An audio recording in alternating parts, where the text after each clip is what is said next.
This is an international podcast transmission. Is anyone out there? If you're listening, you've reached the No Fixed Agenda podcast. I'm taking this train to the promised land. Won't you give it up? You understand. We'll take one foot forward. Don't look back.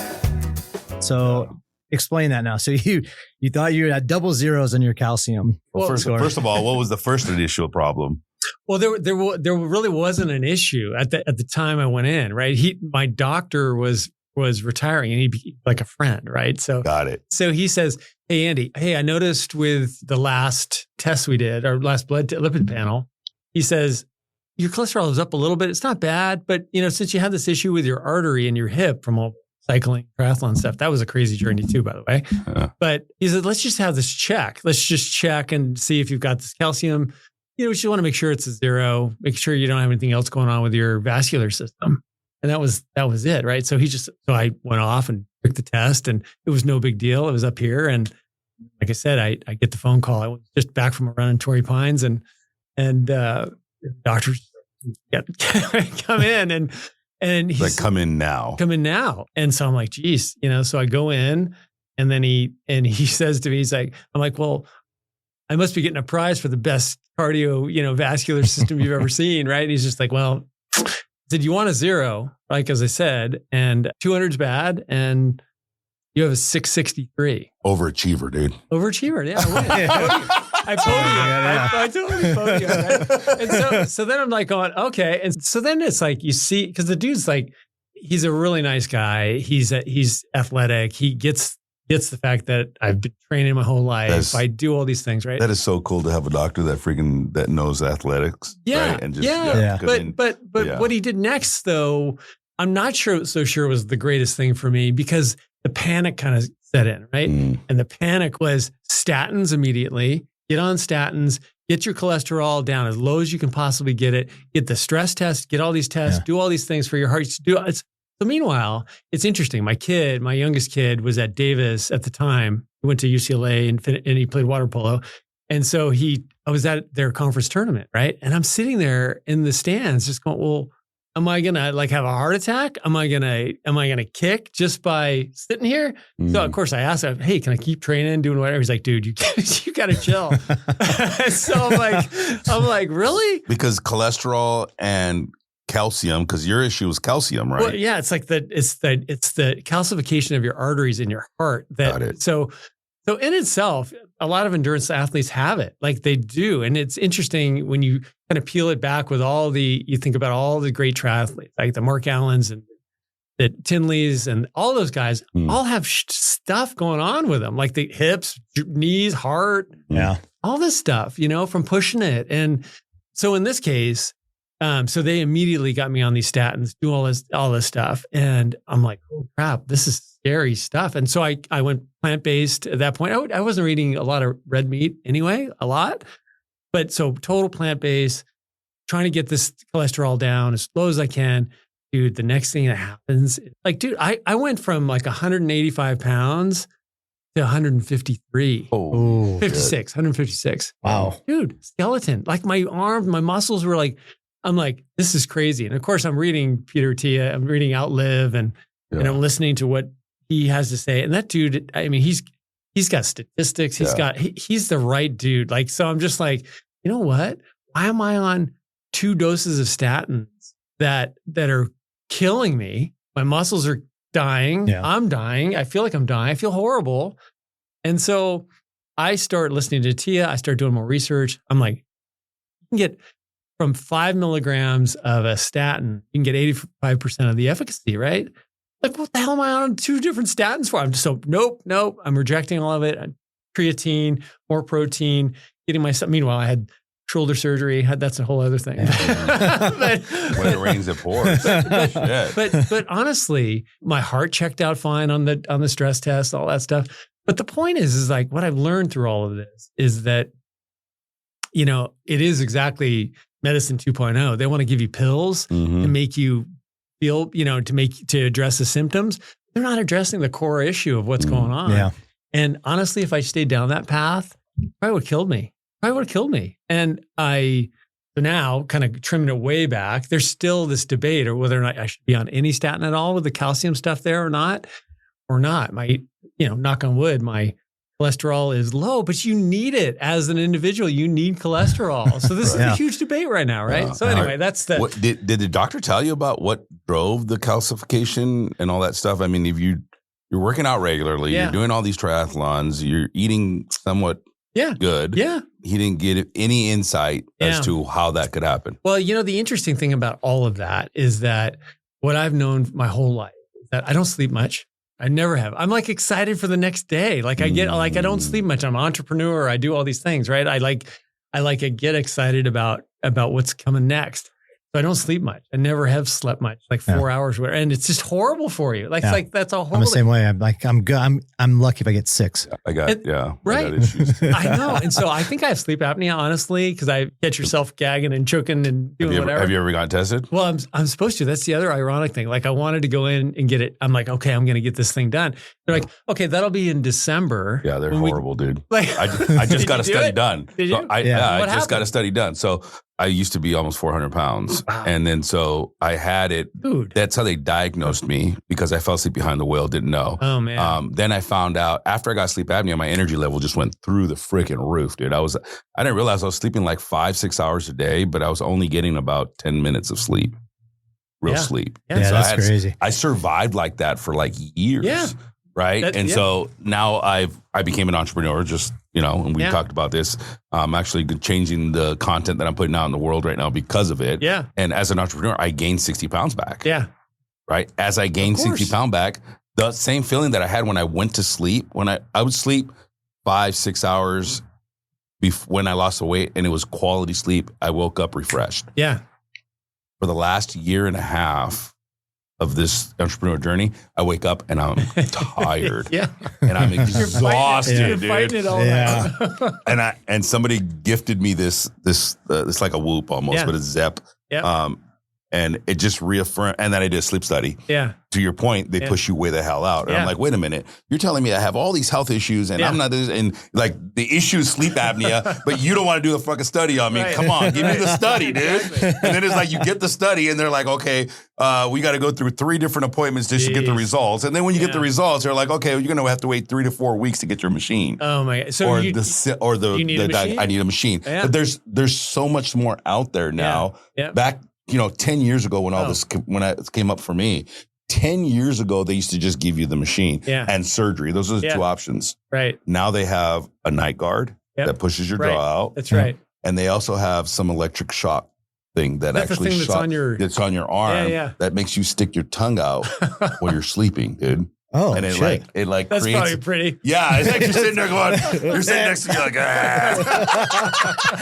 But yeah, they have like these 4 options now, dude. And I was like, which one's going to be the fastest one to get me? But that's the thing too. Even with the machine, like the machines used to be huge, right? And it's like, how do you even go travel? Now it's like this small little travel size sleep machine. Yeah. So it's come a long way. But does your doctor think sleep apnea was? Or you think that quality sleep was probably? Honestly, I'm the one that's pushing all of it, like trying to, and you with have all the to research, be, right? You have to be the one. Yeah. And so I've been the one that's like, it's probably time to do that because I know that I don't sleep well. I know that I wake up all the time during the night. I do all these things. And so it just made more sense to it. And then reading about the calcium score, it's like people that can't sleep well, endurance athletes, all these things, it just starts adding up. And it's funny because like your doctors are not pulling the pieces together. You have to do it, right? And that's kind of that. It kind of sucks, dude. Yeah. It kind of sucks, bro. Well, you pay all this medical health insurance. Dude, and I spent thousands in the last 3 months just trying to figure out what the hell is wrong with me, right? And so I've never heard of this calcium thing, but now I'm going to go back to my doctor and be like, check my calcium, bro. And so this is the debate again. It's like this whole the cholesterol thing. Like, they're finding out that people that actually have higher cholesterol over 50 or whatever actually live longer than the people that have the lower cholesterol. That's interesting. Yeah.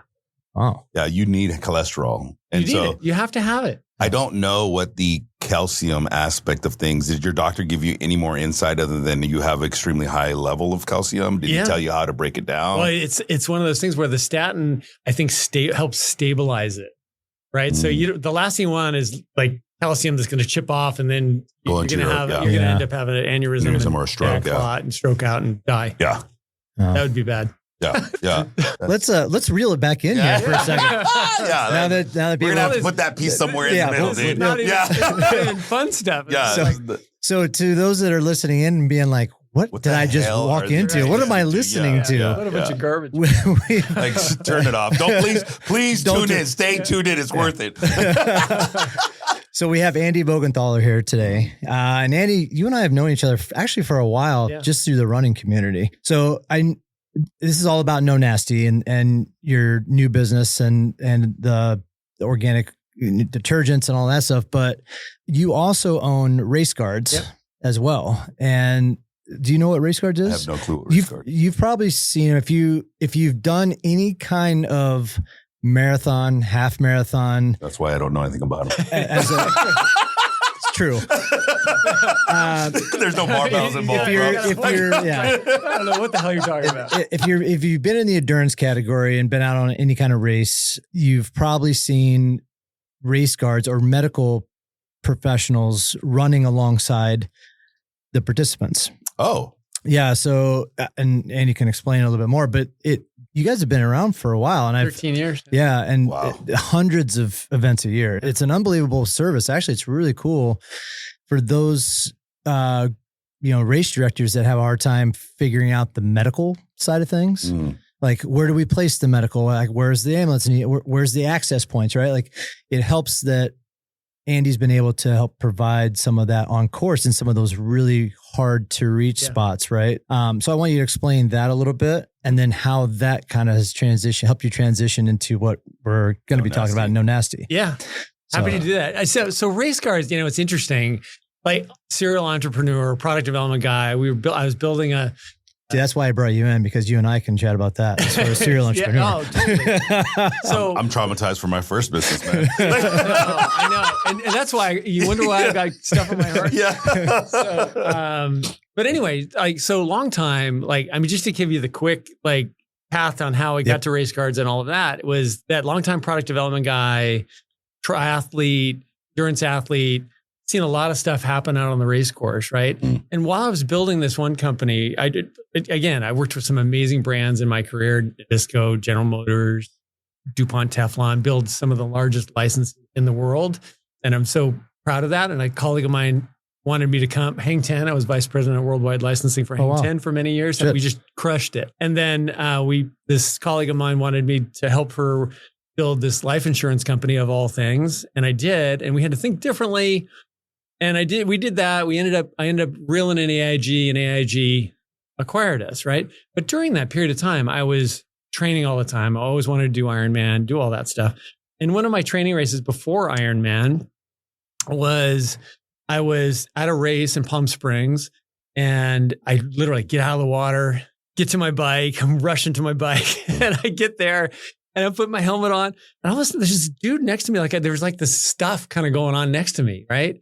And ultimately, all of a sudden he just falls back into my arms. Do you know the story? No, I don't. No, I've never heard the story. So he falls. I got goosebumps in a bad way. So the dude falls back in my arms. I'm like, hey, dude, what's wrong? What's going on? His eyes are like saucers, man. I'm like, okay, I got you.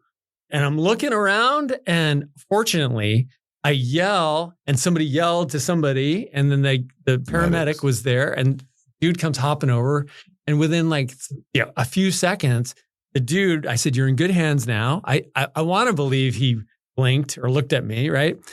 So I get him down on the ground. They come, they do CPR on him. Long story short is he died. His wife and kid were standing right across, looking at the whole thing, right? Wow. So there I am, right? It's this whole thing. And then so I go and I do my race or whatever. I just feel shitty about the whole thing, right? And it's been one of those things in the back of my mind, marathon after marathon. I see people that need things. And whether or not it's like a serious thing, it's like cramping. I'm crampopotamus myself, like down into super marathons and stuff, and no one's around there to help you. And I mean, nobody cares out there on the course, right? They're trying to finish the race. And so that was in the back of my mind. So we sell AIG, sell our company to AIG in 2007, 2008. You know what happens, right? Yeah. The whole world, explodes because of AIG. And I'm sitting around there and I have to stay there because we sold our company and we have to stay there. I can't do shit. Like my hands are tied. Like I can't do anything. And so I'm like, you know what? I want to do something. I want to give back. I've been thinking about this idea of race guards providing in-race medical people that are trained with, at the very least, CPR, AED, first aid, run in the races with the participant, fast, medium, slow pace, keep an eye out for people that need things. And ultimately, I ended up getting my friends together to do that, medical people and non-medical people that get certified. And I don't know if you remember Finish Chelsea's Run. I do, yep. I was one of the guys that helped start that. It was a kind of a horrible thing, but it turned out to be an amazing event. We decided to try the concept out, right? This idea of having people in the race. And honestly, I'll never forget it. We had like 30 people, this little race, little 5K. Yeah. We're like running along. And I'm running with my buddy from college, and we're running together. And I look to him and I go, I don't know if this is a good idea. And he's like, dude, this is awesome. What are you talking about? And 30 seconds later, dude, somebody face plants. No, he just face plants. He tripped. Just tripped. And then there's like 4 race cars on him, like trying to get, and we get him to the finish line, and we get him to the medical tent or whatever. And the thing that I knew in my heart at that moment in time, all the race guards that were there, right? This very first journey, they're all like smiling and they're all super stoked to be there because we're all endurance people that always beat up on each other, right. Day after day. And here's a way to turn it around and give it back, right? And as you're getting older, you can't go as fast. You can't do these things, but you still want to be out there and the environment's amazing. And so I said, I think that there's an opportunity to really scale this thing and add some technology to it. So when you have an incident, you can report the incident. You know where they are in the course. So race directors can say, over periods of time, when you do races over and over again, you can look back and go, you know what? Mile 9, that's not a good place. Like you should have medical there because that's where you have more incidents and things like that, right?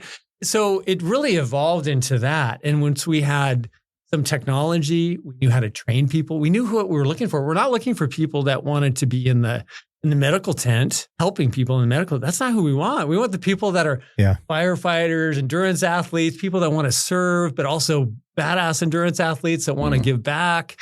And the next thing you know, the things just starts to roll. And we end up getting a sponsorship with 3M. Really, took off. COVID obviously killed everybody on the races. Our sponsorship, ended, all that stuff. But it wasn't from a lack of, they saw us literally save people CPR on the course. Yeah. Like it was crazy. And right now with race guards is we really need a strategic partnership. Like American Heart Association, those guys, we could kill it for them. We could actually crush it for them as far as fundraising, teaching people hands-on CPR. But you got to get rid of the politics. You got to get rid of stuff like that to make that happen. American Red Cross would be another one. That's a great one. So anyway, that's kind of race guards. And that's kind of how I got into it and why I got into it. And I'm a better person knowing all these race guards. We had like 1,200 race guards across the country. Wow. You don't think you need that kind of medical attention at a fitness event, dude? Oh, God, no. You don't. Like, if you think about it, like, you people that are endurance athletes or even out there on the course, hell, I'm thinking the scenario of CrossFit, right? Oh. What's his name? When Laz, you talk about 24? Laz that passed, right? You know what happened with that, right? No. So the CrossFit Games last year, they did a swimming swim, run, event. swim. Yeah. Or run, swim. And they had an athlete that did get in medical attention, got pretty much drowned in the water. Gosh, first on TV. On TV. During the CrossFit Games. One of the first events that was going on in the CrossFit. And this is a nationally televised deal. They didn't have the appropriate medical staff to be able to get to him. And it just became this whole entire clusterfuck of what just happened, what we could have done to prevent it. Yeah. like the process that CrossFit actually went through to figure out like, oh, do we move on? Do we not? What's the process for next year? Yeah. So on and so forth. So it's situations like that that sometimes race directors or event coordinators, you kind of look at it as, oh, we'll have and I hate to say this, but I've been one to do that too. Like, oh, we've got an ambulance out here. They'll be accessible. My story with that, and then we'll kick over to No Naste because that's really what I want to talk about. But we have our kook run there in Encinitas. Yeah. So we hired an ambulance company. I won't mention which one it was. We hired an ambulance company.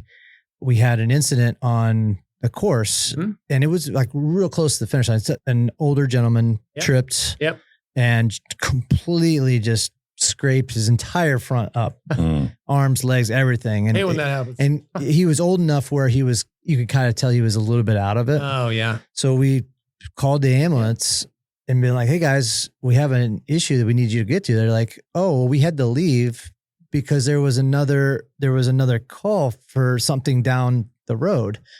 I'm like, they're not associated with us. Oh my like, God. why'd you guys? And it was this whole entire thing. Yeah. And finally I was like, fuck this. Yeah. Like that's the last time you guys get hired. But so from an event coordinator perspective, that is some of the things that you almost kind of like, oh yeah, there's an ambulance there, or there's a medical team at the start finish line, but you don't really think of having factor in something like that's that close to the finish line. I would say the biggest thing that Race Guard does is prevent the big things from happening, right? Yeah. So it's the little things, whether or not when you're running on the course, you see things, right? You see somebody who might be listing a little bit or running their gates off a little bit. If you get to that individual early enough and you realize that they're not taking their electrolytes, they get them some salt, get them the chafing, all this stuff, just all these little things. If you handle it early, you won't have all these big things down the road. Exactly. And there's so many little, like we did a rock and roll event here in San Diego. It was, the weather was decent, but it got hot. So people were overdressed and all that stuff. Our team probably had 40 race guards. We helped over 630 people that day. Wow. Jesus. Brutal. Like it was crazy. Like, and most of it was little stuff. There was some that went to the hospital and all that stuff. Sure. But it is one of those things where we did a race here in San Diego just recently. And I think we may have mentioned it, but there was an issue out on the course and it was serious. And they sent a BLS group out there. They didn't know what to do. The ambulance group did not know what to do. Like, and I think what the problem with that whole scenario, and we can end it with that, is that no one's getting paid enough to be in an ambulance, to be an EMT. And then the quality side of it is just like they're getting bodies in there. Yeah. And when the ambulance shows up and they don't really know what to do, it's a bad scenario. It's a bad deal. And when race guards are the ones that are having to deal with it and getting in an ALS unit out there, which was the answer. And the guy was okay, fortunately. But that could have been a disaster. That could have been, a nightmare. So hopefully hopefully somehow EMTs can get better pay. They can get better, training and not just shoved through and stuck in an ambulance and all that stuff. That's a tough deal. Like I feel for those. So let's shift gears here. You referenced 2020 and how race car, the event industry stopped, right? We all know that. But so is 2020 a launch pad to the new idea of No Naste and detergents and all that stuff? Like how go through that time frame? Yeah. So that was kind of that. It was literally one of those things where my co-founder Jurgen and I were at a yoga class probably right before COVID, like right at that time. Mm-hmm. And we were in yoga scope class at Core Power, and I'm in there. Jurgen's up over in the corner. I'm kind of back in the back, and this dude comes rolling in, flops his mat down. Oh, I can see where this is going to go. Yeah, and the room starts heating up, right? Yeah. And the dude, it wasn't just like body odor stuff. It was funk from your clothes. Yeah. And you know how that gets, Smell right? baby. Yeah. No, it's really bad. Like it's really bad. And I'm like going, oh my God, I'm just dying back there. And Jurgen, German guy. And so he, in the locker room after, I was in the shower and Jurgen said something to the dude, right? Kevin, his name's Kevin. Stinky Kevin, right? He's Stinky Kevin. Did Jurgen say that? So Jurgen just says, dude, your clothes are like ridiculously stinky. You stink so bad. Like, I don't know, like you got to do something. because it's really bad. The guy, and Jurgen did a really nice job at it. Okay. He's very direct, but he's very kind at the same time. Like I can't do that. Like if I'm pissed off about something, you're going to know I'm pissed off about it. Generally, I'm not. So, but he did a good job with that. And so, so then, my product development stuff comes back into it, right? And I'm like, well, maybe there's a way. And from our race card uniforms, right? Our race card uniforms, we had a formula. Our race card uniforms are like bike uniforms, right? And our medical packs, they sweaty and they stink, right? So we needed a formula to actually lift and remove all that gunk and make them smell decent again because they were horrible. So we actually had a sponsor that had a product that did that. And so meanwhile, I'm kind of thinking fast forward to it could be a play for a laundry detergent for yogis.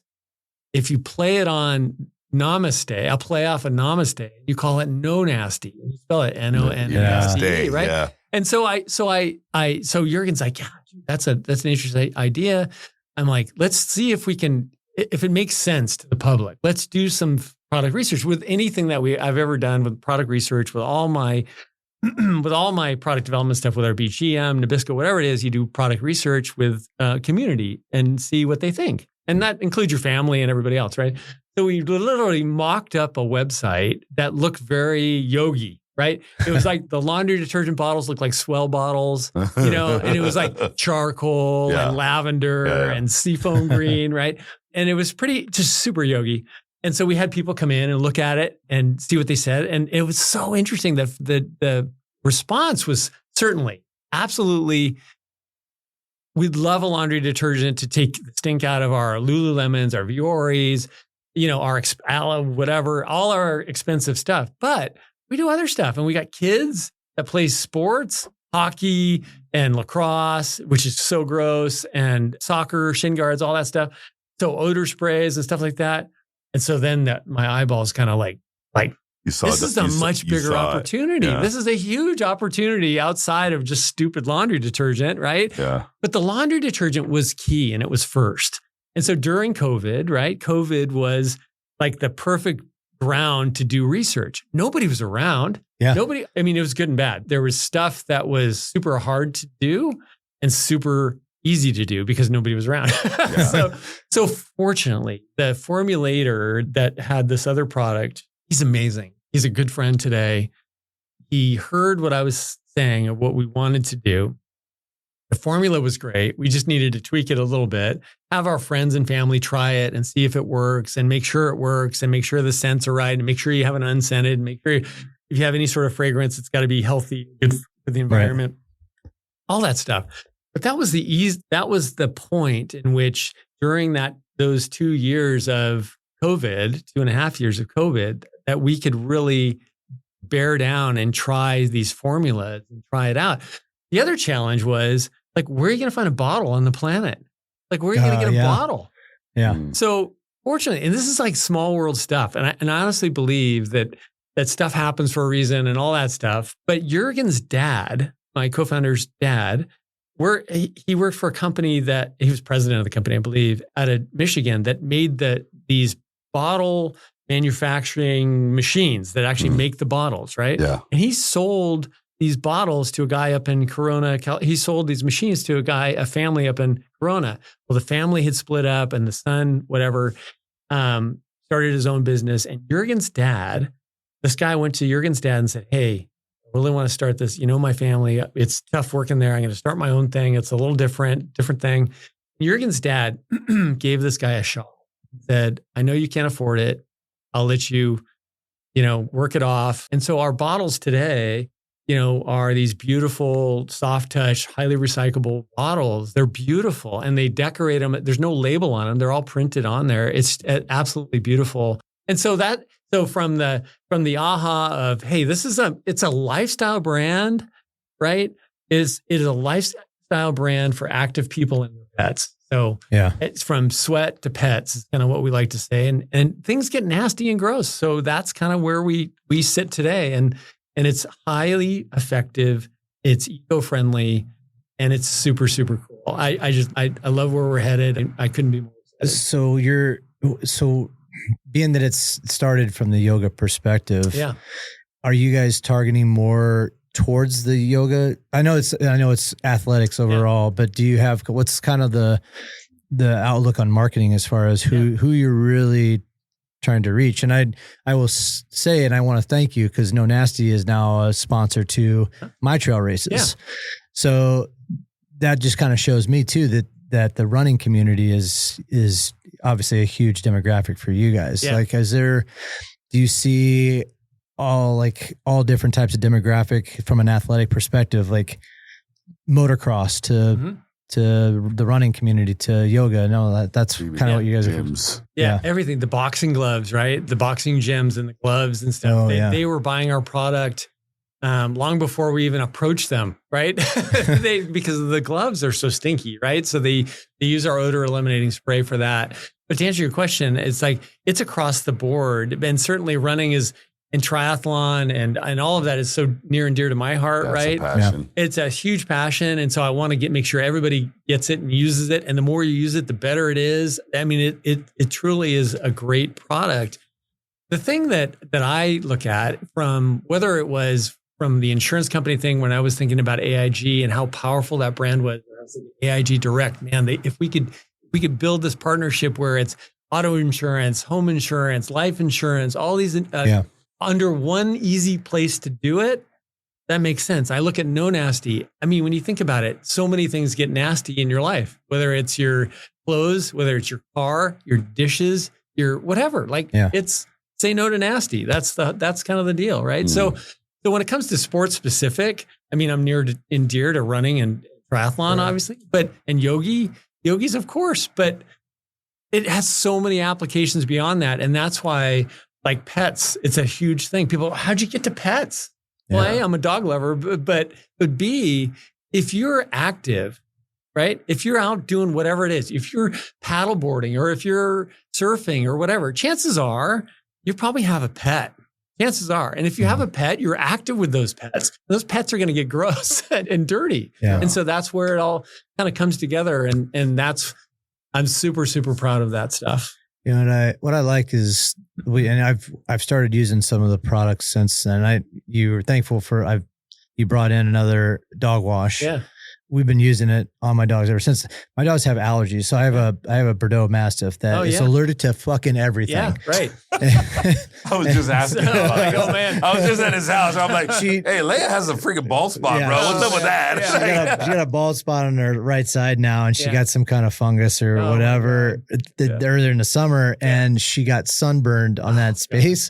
And all the follicles are now gone. So I don't know if that's ever going to come back, but kind of like shins. I don't know what happened. But yeah, she's so allergic to everything that I was like, we've had to research like different types of dog shampoo because it's like, okay, well, it shouldn't have this, shouldn't have that, shouldn't have this. And we were realizing like, we got down to like, before I started using we got down to like 2 brands. Yeah. And at that point I was like, oh, well, this one's super expensive. Yeah. And this one's hard to find. Right. And it just became one of those things. Like, so we started using No Naste to test it out, and it actually no issues whatsoever. No, that's great. That's great. And my wife has the same thing when it comes to detergents. We have to not like fragrance detergents. Yeah. Are a no-go. She her skin automatically could get all red from it. So that's what I love about your guys' products is the fact that it's just more of that organic, all natural. Yeah. We just got, in fact, I don't know if you've got the Pure Clean, the teal bottle one, which is unscented. Yes. Yeah. So that's the one, we just got certified, EWG certified, which is a green certification, which they run you through the freaking ringer to try to get this thing certified. We just learned about NSF sports certified. Yeah, we just learned about that. Yeah. So tell us a little bit more about the green certification, because now I'm we've been lucky enough to bring in products that are like all these new certifications that the general public doesn't know about. Right. It's crazy the amount of certifications are out there, but it's nuts. And the hoops that you have to jump through just to get the certifications. Right. But talk to us about it. I mean, it's one of those things where we know that our particular product is expensive, right? Yep. And we know that the type of audience that's gonna buy our product is gonna be a label reader. And so when you have ingredients on the bottle, which we do, I can't read it. I don't know if I want. Right. So what we're doing, I don't think it's on the bottle I just sent you here, but all of our new stuff and certainly all of the pets, the big bottles have a QR code on them where you can just very simply scan that. It goes directly to our website. All our ingredients are posted on our website, every single one. And it tells you the name and what it does and why it's there. So there's no hiding in the weeds for anything. Like our products are great and they're great ingredients. If you want to try to copy it, go copy it. Do whatever you need to do. You're not going to, we're continuously improving and doing whatever. You're not going to get the formula exact. But anyway, so we're very proud of that.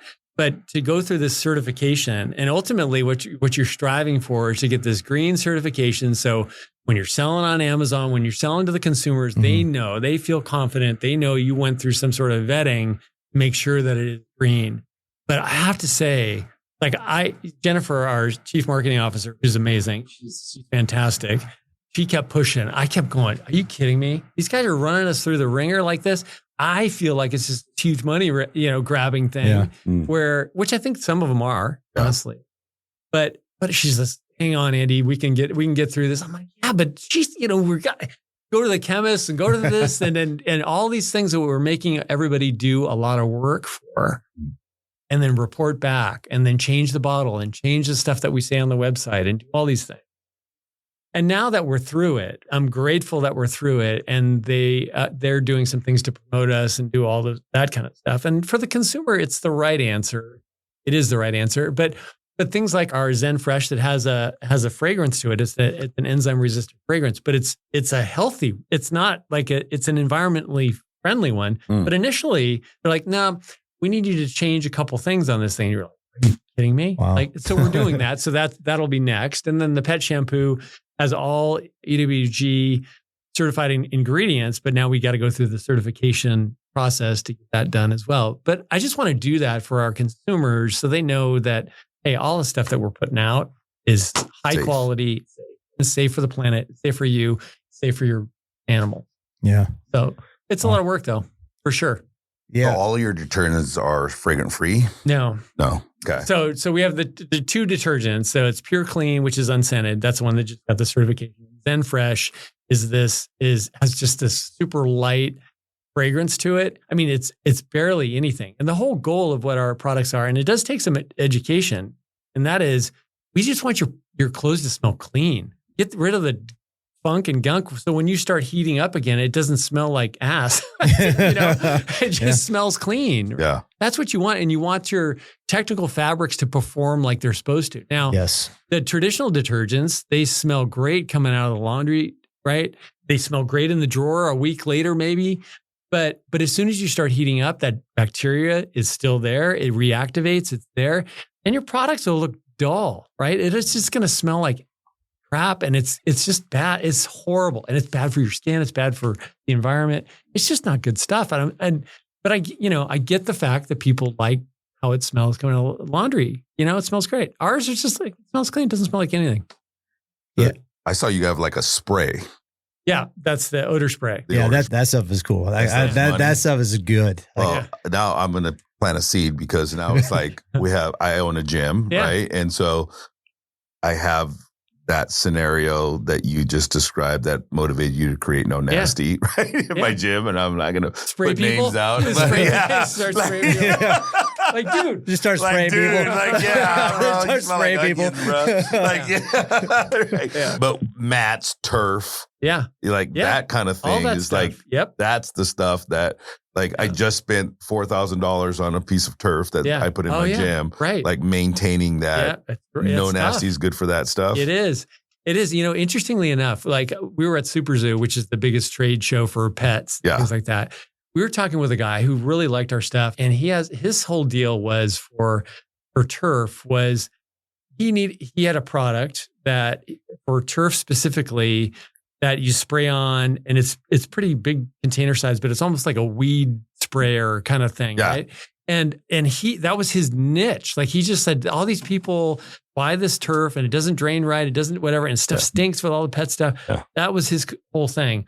And so for us, it works great on all that stuff, right? For all, especially the sweat, right? Not we have a pet odor stain, which is great for all that urine and all that stuff. But so we're thinking about doing some things in a larger scale, like so No Naste Pro. So you've got the gallon jugs of it, and then the sprayers and stuff like that for gym use, like that. So, but it certainly will work, in the smaller format. I used to think like during COVID how important No Naste would have been, but I mean the COVID was the perfect environment to create any kind of cleaning products. Yeah. Oh right? yeah. Yeah. Cleaning companies were top notch. Top notch, bro. $1 million sales every year. I know serial entrepreneurs that were like, I'm buying containers worth of alcohol wraps, wipes, and stuff like that. Right? It was crazy. We have an amazing hand sanitizer formula. Actually, it's really, really good, and it's 80% isopropyl alcohol and spiked lavender oil. So you spray it on. It's not like a gel and that icky stuff that gets on it. It's like this light spray. It smells like alcohol. You rub your hands like this a little bit, and then you smell the lavender kick in. It's awesome. I have a bunch of it. But the problem is, for us, is like it's highly flammable. You can't get it into Amazon. Nobody's gonna because it's hazardous. Yeah, to ship. Yeah, all that stuff. So we have this amazing formula, like in this amazing deal. In fact, there's a company, I'm not going to say who it is, you probably figured out, that approached us about a partnership that does a lot of that stuff, but they do a lot of private label brands that includes hand sanitizers and all that stuff. And so who knows where it's going to go for us, but the hand sanitizer, I use it all the time. When we run out of the stuff, I'm going to be bummed because it's really good. Are you offering that on your website as well? No, we're not. Because it expires, and so it expired. So I'm not even going to have tons of it. But it's alcohol. It's fine. Yeah, it's going to work. It's going to work forever. Exactly. I'll bring the spray bottle that I have. The odor. Yeah, I'll bring that to the gym and you can test it out. That's the biggest thing for us. Is like we just remodeled our whole gym. And like, I'm thinking of ways to maintain the stuff. And obviously we're sweating. It's hot. We're doing all the things, right? Right. And turf is expensive, man. Yeah. And if you don't take care of it, dude, it's just like, it doesn't drain. It has nowhere to go. Right. Like you can only shampoo it so many times, right? It's just craziness, right? Yeah. So same as the yoga mat, right? But you also have people that are coming in with clothes and so I'm definitely gonna look into your products. If you had hand sanitizers, that would be well, I gave you a bunch of hand sanitizers. Oh no, I've got cases of hand sanitizer. You can try some of that. I definitely would. I got cases in the warehouse that are getting ready to get out to the VIPs in our races. But the one thing I'm curious about starting this up, like as any entrepreneur faces, like what's been the biggest challenge with the product itself or the marketing or the distribution or what have you guys seen that as a startup company, what are you guys dealing with the biggest and what are you guys looking to do to? I think it's most what every entrepreneur deals with, and that is access to capital. That's it, right? I mean, it's one of those things where, fortunately, through COVID for us, right? Like you can test the product out and you can lean on your friends and family to see if it's a good idea or not. And fortunately, and I'm so fortunate, like the relationships are everything, as you guys know, in business and in life, right? And so these connections that I've had over the years throughout my career has really brought me together to bring an amazing team together right now. Tanya and Jen, they're amazing individuals. Tanya's one of my favorite people on the planet. Like when you can assemble a team that gets it, you have gold. You absolutely have gold. In the meantime, when you're just starting out, you're having to fund all this stuff. I was bootstrapping everything myself. You guys get it. It's like, you don't know. And then I'm used to making a nice big paycheck and all that stuff. My family is, I had 3 kids, colleges, all these things. And then, so all the stress, we go back to the original thing. Why do I have calcium in my exactly. Full circle. Full circle. Yeah. They're like, there it is, right? I know. So the thing that I think is interesting is that you as an entrepreneur need to get some traction and show what you're doing in business. That I look at today, and I was just the other day, I was just like looking at my lineup of products and I look at my team and all that. It's like, we have an awesome brand. We have an awesome team. We need the funding to get us to that next level. And that's always the search. And that's my job as CEO is to find the funding to get us to that next thing, because we can make this thing fly. And the interesting thing, guys, is that my team, they know that it's like, Andy, I know you're tired. I know you want to get this thing up and do things. And for me, it's like, I want to see No Nasty go. I don't need it to be $200 million company. I want people to enjoy it, see it in the marketplace, use it and feel good about it and be an active. I love that. But I don't need it to be 200 million. My team, it's so funny because we were talking about exit and talking about when we go, and all of them, like, I'm like, there could be this one opportunity I just kind of mentioned that, that could be a $40 million exit, something like that. Right. Mm-hmm. They're like, nope, don't do it. We can get more. We can do more. Yeah. Wow. We've got a lot of stuff happening. Don't do it. Yeah, right. So that's, to me, that gets me excited for the team because I want everybody to benefit from this. I don't want people to be, I want everybody on my team who works their absolute ass off. They do, every single one of them. We're a tiny team. Like, I want it to be meaningful to them. You know? Yeah. So hopefully, but to the question, access to capital. This is the thing that I don't get it. Like, from the standpoint of whatever administration's in power at the time, when it was Biden, I'm trying to apply stuff. Jurgen and I, because we bootstrapped everything. We didn't have any debt. What about a loan, SBA loan? Why don't we do that? So we go through the process. Oh, you guys would be great for this. You go through the process, and what happens? They say, you guys have too many personal assets to do that. And long story short, it's like, you have the ability to pay the loan back. We're going to give it to somebody that doesn't have. Yeah. I'm like, what are you talking about? Yeah. I need to apply for a loan. Got it. So, you know what I mean? So brutal. Yeah. And so then now, fast forward to Trump administration, the tariff stuff, everything is made in the U.S. that we have, except for our car seat protector, which is a great product, by the way. You come in front of your sweaty gym. Yeah. You put it to your car seat protector. That's made in China currently. The tariffs on that, caps, closures, trigger sprayers. You're not going to get that in the United States. Yeah. You're going to have to pay the tariffs. So the one thing any administration could do for any entrepreneur that's out there that's got a viable business opportunity, get them access to reasonable cash. Yeah, agreed. Why is that not why? So hard. Yeah. Why is that so hard? Well, especially when you got a proven model, right? Especially when you got something that you're passionate about, right? And, everybody has a passion of this sort, but if you're sitting there going, you got a proven model, there's definitely a market for it. Why can't I get cash for it? Well, that's the hard thing. You said the change in administration is always going to be the hard thing. Mm-hmm. But this country's run by small businesses. It is, and continuously making it difficult for. Yeah. You guys have got the assets or you got the opportunity to pay it back, but we're not going to do it. Right. We're going to shove it into somebody else's face that has a hard time. Why would you do that to that business and that individual and not want to help out somebody who is looking to progress and move forward and can do something? Yeah, I agree with you. That's always the trickiest thing when it comes to any entrepreneur coming up with any business ideas, where do you find that stuff and how do you navigate that shit?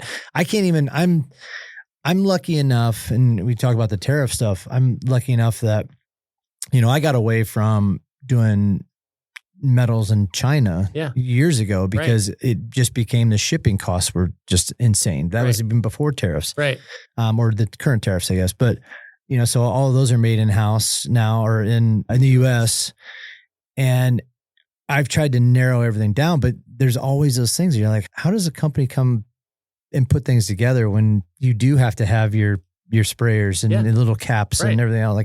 It just makes it so hard for the small business. And I'm very fortunate that I have minimized. Yeah. Well, you're smart. The need for having to go overseas to do that stuff. Yeah, and you're smart, and it's a tough deal for people that haven't planned that way. The other thing that's tough is that when you see Ford and Apple and those guys, they get a pass on it because they're putting all this money in the United States. Yeah. But wait a second. They got the capital to handle it, right? They got the capital. You just shoved it up our ass a little bit further. Yeah, you know? thank you. Appreciate you. Yeah. And smiled while they were doing it. Seriously? Yeah. Oh my God. Well, so brutal. It's so hard, dude. But, hey, where can people find the product now? I mean, you guys are a preferred supplier on Amazon, I believe, right? And so you can find it on Amazon, obviously, but from a local perspective, where can people find your product currently? Yeah. I mean, obviously, NoNasty.com is an easy way to get our product. But we're super proud of like Seaside Market here locally. Yeah. They're doing great with it. They're crushing it with it. And we haven't done any marketing. We've helped them. We've done a couple little ads. That is the perfect demographic. Oh, yeah, it's Seaside awesome. for sure, dude. The I'm like, perfect yeah, demographic. dude, that's it. Seaside That's Market. perfect. Yeah. You know, Fleet Feet has been awesome for us.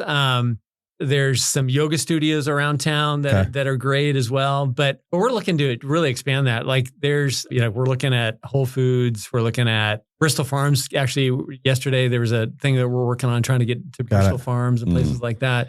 But so you're going to see over the next probably 60 days, 90 days, a huge kind of uptick in where to get No Nasty. So we're Is your focus more on the organic style grocery stores now, or is it, or looking to big box like Vaughn's and Ralph's and stuff? Yeah, is that kind of Target? It's interesting. Yeah, I mean, so Target, we're in discussions with Target. They could kill us before, financially kill us before, we get there because I mean, they require so much to do, right? So we're exploring Target.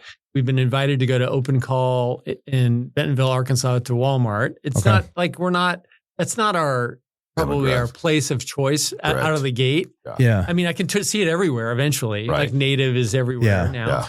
Yeah. But certainly Whole Foods, those kind of places, all of that. But we're going to listen to Walmart. We were invited to go. We're going to listen to go do that. Certainly Petco has approached us for the pet stuff. Yeah. But honestly, I think where we're going to crush it on the pet stuff is through social media, TikTok. Oh, yeah. Because everybody's looking at dog reels, including myself. Yeah. Oh, yeah. Yeah. 100%. Yeah. I mean, it's like, if I want to just make my day a little bit better, I look for a dog video and I'm good. But that's kind of where we're going. We've engaged with an amazing agency here in San Diego. We're going to digital agency that has grown some really amazing brands. So we're excited about that. It's a little scary because it's very expensive. It's a very unknown too. So like, yes, if you get the right digital content and the right advertising, it'll blow up. But as Omar and I will know, we can spend about 2 hours on making a video and it gets like 2 hits. 2 likes. Two likes. You're like, oh, never mind. It's the one that we don't even think about that actually very well. That's so true. It's like 2 minutes, put it out there, done. It's like, I'm still getting questions from that. Just start and end every video with a dog in it and you're fine. Yeah, there you go. Fun fact, the most popular video that I have for my business, it's legitimately somebody brought in a pet toy that was like a little piggy that squeaked. Yeah. And I turned around, I was doing block presses. Right. And I put it on my client's chest to make sure, and it goes, and the pig sticks his tongue out. Till this day, I posted that thing like 3 months ago, or a month and a half ago. I would say at least 2 months ago. And it's still getting likes and comments like, oh my God, this is perfect. And I didn't even think about it. It was just a freaking video of bringing bar down, smashing the pig, and putting it out. Right. That one and the short shorts was the ones that I got. I went viral because I was wearing short shorts in Costco. Of course. Yeah, it's like, good Lord, really, dude? Yeah, you don't even know what, I don't understand the algorithm, and I don't want to understand it, dude. That's why these digital marketing companies can get paid some big bucks to figure it out. Because I can't. I sure as hell can't figure it out. No, I know. I can see No Nasty in gyms. I can see No Nasty for sure in Whole Foods. I can see. I mean, just looking at your product. Yeah. I can definitely see the market for that, and I'm definitely going to be looking at No Nasty. Do you have a direct, like a gym direct program right now, as far as like yoga studio, and like a gym? Yeah, but it's gonna be No Nasty Pro. That'll be the whole thing, so it can be in bigger containers and all that stuff. We don't have it yet, but if you, I'm talking about even from like you're talking about the places to sell it, like. Just having a regular sales program for gyms and for yoga studios. Because I can see it in the gym, because here's why. I've been in gyms for over 10 years now. And every time it's like, oh my God, everybody knows who the stinky person in the gym is. Right. And even now it's like you pointed out the yoga studio, but even in the gym, when you walk in, you're like, oh my God. Yeah. But if there was no nasty products, like we're going to become a wholesaler for Bubs at OTH, right? Yep. And so we're looking at other things that we could offer just to boost retail sales, right? Yep. And so can gyms offer No Nasty from an odor perspective, from a wholesale perspective? Yes, no doubt. Yeah. And so that could be something. Yep. I mean, obviously pets, and I can see the seat protector being a big thing too. Huge. I'm a huge sweater dude. Yeah. So Yeah. I use mine I use my seat protector almost every day when I'm running and all that stuff. I tweaked my back just last week, but I have this week, but almost every day, like we'll run Torrey Pines, come back to throw the seat protector on. The thing is awesome. Like, but the thing about it, like the thing that's so funny to me about even that product, right? It's like, it is a absolute, if you're active and you sweat and you're in a yogi, you're in a gym, you use that thing, you're like, damn, this thing, I got to have it. Right. Yeah. People buy it. We buy it for the wrong reason. They buy it and they want to leave it on their car.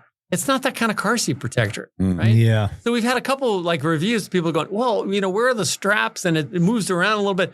Dude, we're trying to get you from the gym to your house. Without your car that's all, like a fucking locker room. Right. Yeah. That's all it is. That's all it is. And it takes take it with you when you get out the car, bro. Like, dude, like it's like it couldn't be more simple. Like you unroll the thing and you put it on the headrest and you roll it down and you hop in, you get there, you go home, you shower, you come back with your clean clothes, you roll it back up, chuck it in the back. Like it's done. Exactly. Yeah. But some people want to leave it on their car. Like I'm like amazed. This is not a permanent car cover. It's not. Yeah. It's so gross. You're just putting another layer to the stank, dude. Totally. Totally. But anyway, so with any product, I guess that's why there's directions on a shampoo bottle, right? Because some people just, exactly. Not everybody reads instructions, buddy. Not everybody reads instructions. But I could totally see us offering that as a retail. I mean, because I think gyms now, I mean, I'm a part of a lot of gym networking groups. Yeah. And some of the biggest struggles as gyms is like, what are our sources of revenue? Yeah. Right. And so I think people think, well, personal training, group training, small group training. Yes, that is kind of your bread and butter and why people walk into the door. Yeah. But there's a huge area for retail that just when I started my business, I was making like $50 a month on retail. And now it's like much more than that, only because I've put retail products in my business. Right. And so we talked about it with Bubs Natural when we had them on the call and killing it from a revenue perspective only because we have the product in our gym, right? Yeah. So we should definitely do that with you. Yeah. I mean, we're happy to do that. We're just now getting more car seat protectors. And, one of the interesting things about the car seat protector was like, how do you, like initially we had it folded up, right? But then you ended up with creases in it. That was the most efficient way to do it. Yoga mat. So then we roll it. Yeah. And so now it's in a roll and it's in a little box thing. But when you sell it through Amazon, you're charged for the size of the box, right? So then it's another challenge. Yeah. So ultimately what we're doing, and we looked at, it's going to be a tube. It's going to be in a tube with nice printing on it and that whole thing where that you can put a nice display out and do that so people can understand what it is. But, those are the kind of things that you run in is how do you best display it? How do you best retail it? But that's for your gym. It's like anybody that's walking in and out of there without one, trying to do the towel, and they're leaning forward on their drive home. Yep, exactly. The towel sinks through. Some of it, I sweat terribly. But anyways. Andy, thank you so much for coming in. This has been fun to catch up with you a little bit more. And again, thank you for, supporting my races and supporting the endurance community for so many years through race cards as well. So I appreciate you coming in and just chatting with us. Thank you so much. I appreciate both of you guys so much for the opportunity to chat. I'm taking this train to the promised land.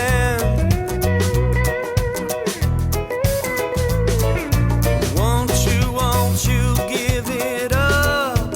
You understand. We'll take one foot forward.